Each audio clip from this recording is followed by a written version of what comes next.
Today we are going to start our first lesson in computers, that is an introduction to computers. Now dear children, let us recall the concepts of computers that we have learned in the previous classes. Now all of you kindly open your textbook, page number 5. Kindly follow what I am reading. Look at the textbook children. What is a computer? A computer has been derived from the word compute, which means to calculate. But it is more than a calculator, as it can perform logical tasks also. So what is a computer children? A computer word is derived from a Greek word first of all. A computer word is derived from a Greek word called compute. So what is meant by compute? To calculate. What is the meaning of compute? To calculate. So a computer word is derived from a Greek word called compute, and which means to calculate.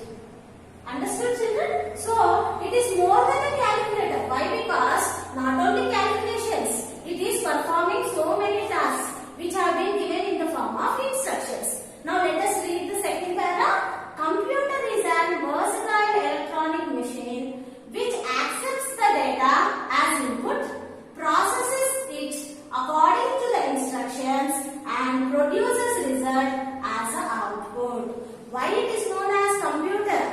It is known as a versatile electronic device. Versatile means which can perform many tasks. The meaning of versatile means it can perform many tasks. Which it accepts the data, the instructions which are given by us, it accepts the data, processes the data, and it gives the results as an output.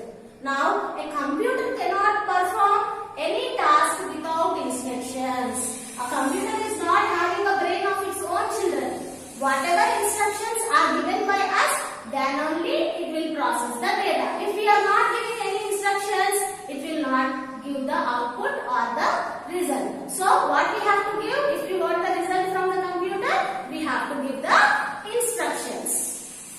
A set of meaningful instructions which are given to the computer in order to perform special tasks is called a program. Now what is meant by a program? I said no? Program. So I said no already that we have to give the instructions. That too meaningful instructions we have to give.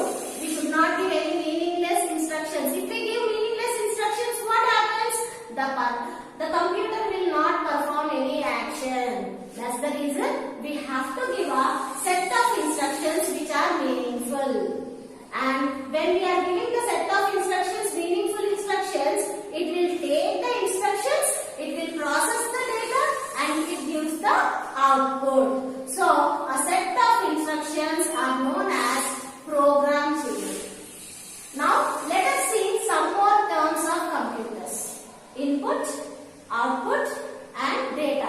Today we are going to learn what is meant by input. Already I have explained you what is meant by a program. Now we are going to know about what is input. The process of transferring data from an external medium to such as keyboard into a computer is called input. So a set of instructions when we are giving from an external medium. This is an external medium children. Keyboard is an external medium through which we give instructions to the computers. So when we type the instructions from the keyboard, the data of instructions will be received by the computer. So that is known as input. What is meant by output? The process of transferring information from the computer to some external medium such as monitor, printer is called output. So whatever instructions input we are giving, that all will be transformed on the monitor.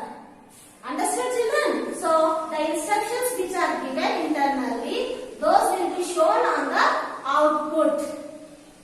All the instructions which are shown on the screen are known as outputs children. It may be a printer also, we can get the output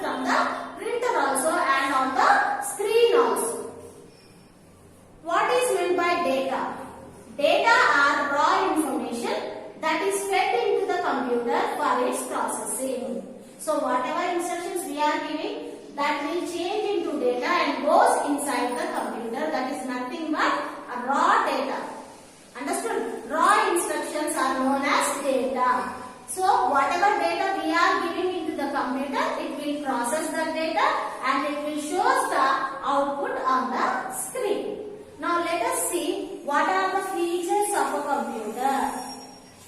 See, computer has the ability to do calculations at very high speed. So the first feature of the computer is it will do any instructions or it will perform any calculations with a very high speed. So what is the first feature of the computer? It works or it calculates everything at a very high speed. Computer is having the ability of calculating everything at a very high speed. Computers can perform any task accurately. So any task, meaningful task you give to the computer, it will perform accurately. Accurately means correctly. It has a huge capacity to store the data and information. So many data. We can store the songs, we can store the students' names, we can store the report cards, everything, every data can be stored in the computer. Large sum of data can be stored in the computer. Computer is a versatile machine. It can be used in almost every field. If you see, in schools also you are having computers. In railway stations also you are having computers. In airports also you are having computers. It is a versatile machine. We can use it anywhere, everywhere. In space also, everywhere children, in hospitals, in railway registrations, everywhere we are using the computers nowadays. So, in this session we have discussed what is a computer, how its name was derived. It was derived from the Greek word called compute. We have listened that also, and we have seen what is output, what is input, what is data, how the data